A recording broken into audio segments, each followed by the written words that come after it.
Welcome to On Texas Football. Hope everybody's having a good weekend. It's early Sunday morning here. I wanted to talk to you guys about a couple things that happened over the weekend in college sports and college football in particular that I think are going to impact potentially the Longhorns. But let's start with this: 18 top 25 teams in action yesterday. Of those 18, 15 teams played one-score games yesterday or Friday. 15 of those 18 teams played one-score games. That's an unbelievable stat. I don't think I've ever seen anything like it. Aaron Taylor on CBS mentioned that he thinks parity is coming to college sports. I agree with him. There's a lot of parity going on right now in college sports. Teams like Mississippi State are getting better through the transfer portal. They've got a running back at Mississippi State now that's going to give Texas and every team in the SEC problems. Probably one of the top 3 to 5 running backs in the SEC. There's no doubt they're leaning on him to help rebuild that team. Trinidad Chambliss, the quarterback at Ole Miss, is a transfer from Ferris State. He led them to a victory over LSU yesterday. The transfer portal, along with NIL, legal NIL, are creating a parity in college football that we just have not seen before. It's kind of crazy to me, but 15 of the 18 ranked teams yesterday played one-score games. That's just amazing. All right, I want to start talking about a couple of games that I think will matter to Texas. One of them is Georgia-Alabama. Obviously, Alabama already had one loss going into the game against Florida State. Georgia was undefeated, coming off a heart-pounding win over Tennessee the previous week. Guess what? It was another heart-pounding game. This one ending up in the favor of Alabama. I think the key here that everybody needs to know, Alabama is probably going to be a team that's going to be difficult to beat down the stretch because they can score points. One of the reasons they can score points is because their new offensive coordinator. It's the same offensive coordinator that was with Kalen DeBoer for 2 years at Washington that Texas lost to twice at Washington. His name is Ryan Grubb. Last year, not only was Jalen Milroe at Alabama, the quarterback, but Ryan Grubb did not follow Kalen DeBoer to Alabama immediately. Instead, he took 1 year as the offense coordinator at the Seattle Seahawks. How much does Alabama and did Ryan Grubb have Kirby Smart's number last night? At one point in the game, Alabama was 7 for 7 on third downs. Texas would kill to be 7 for 7 on third downs against Georgia when they go to Athens in a month and a half. I tell you right now, you look at it and you worry about Alabama being a threat. We'll see if they have the longevity there, because I do think they have issues on defense still that reared their head last night. But Georgia and Alabama, the fact that Alabama beat Georgia, I think what that means now for me is that both teams have one loss left between them. They can't. It's going to be hard for them to lose 3 games and get in. We'll see what happens, but there's not much margin for error for that. Speaking of not much margin for error, how about James Franklin losing in overtime, the Penn State team losing in overtime to Oregon? Oregon looks legit this year. I watched both games, the Georgia-Alabama game and Oregon-Penn State game back-to-back. Long story short, Oregon has some running backs now. They have guys that I think are really, really talented at running back. They're both young, and I think that is making the difference. They also have some good receivers, and they play good defense. They kept, James Franklin at bay.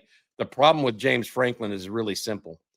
When he gets into a close game, he just spits the bit, and so do his teams. They are now 4-21 against top 10 opponents under James Franklin. Well, what's worse than 4-21 is this stat. He's 1-18 in conference against top 10 teams. So that typically means the Oregons, the Michigans, the Ohio States. James Franklin just doesn't measure up. So he has seen his apex. I have to wonder if James Franklin is ever going to get over the hump, or if he's on the hump right now. and falling down because this is a third-year starting quarterback for him. Has all the pieces on offense, had 2 running backs that are both NFL prospects coming back. And you know what? He just plays it too close to the vest. I don't think he knows how to coach big games with the abandon maybe that you need to at times. We'll see. Other news and notes. I mentioned that Tennessee-Mississippi State game and Flock Bothwell, the running back. Tennessee had to overcome 2 fourth downs in the fourth quarter to score to tie the game to go into overtime against Mississippi State.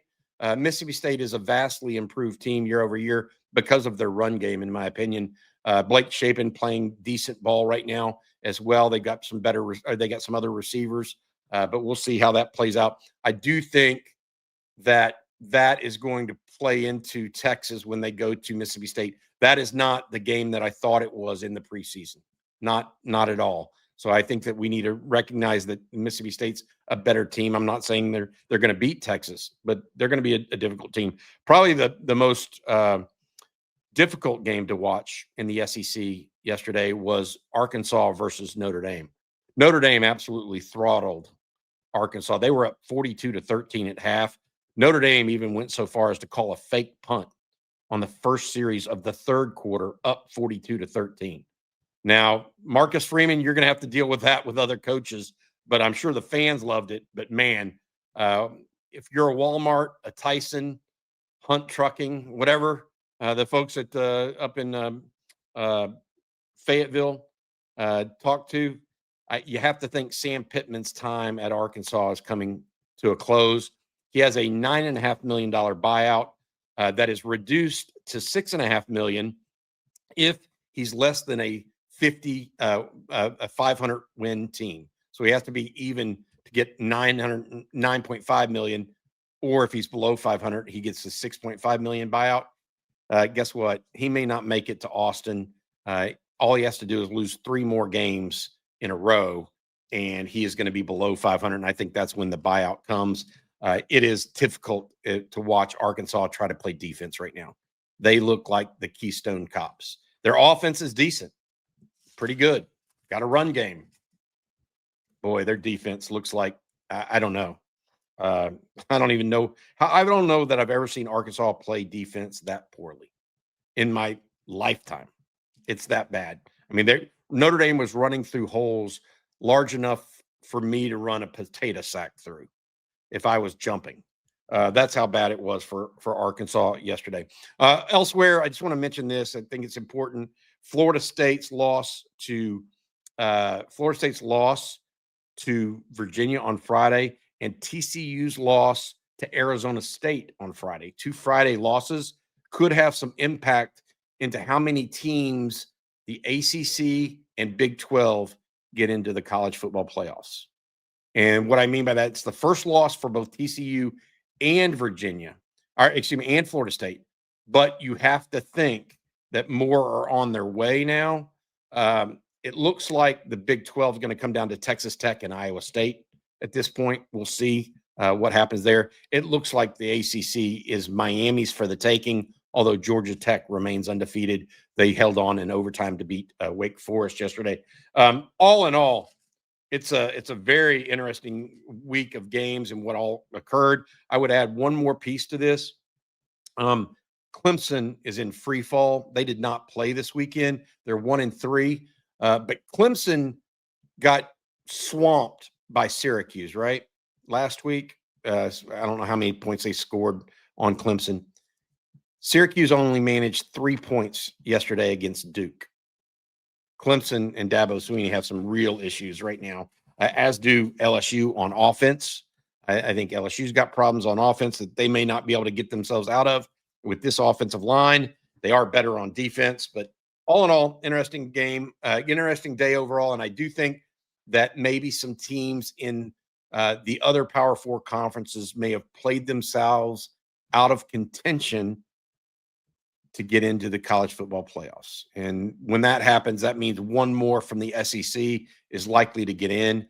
I think it's looking more and more likely that there could be 4 from the SEC and 3 or 4 from the Big 10 as well. We'll have to wait and see what all this means, but certainly interesting at this point. All right, that's going to do it for the quick update. Thank you guys so much for watching. Again, 15 of the 18 teams that played yesterday survived one-score games. One score, not survived, but played it in one-score games. Just absolutely crazy to me that is coming, parity is coming to college football, but I really do believe it is. You guys have a good Sunday. Enjoy pro football. We'll be back tonight with the live stream. You guys have a good one. Hook 'em horns.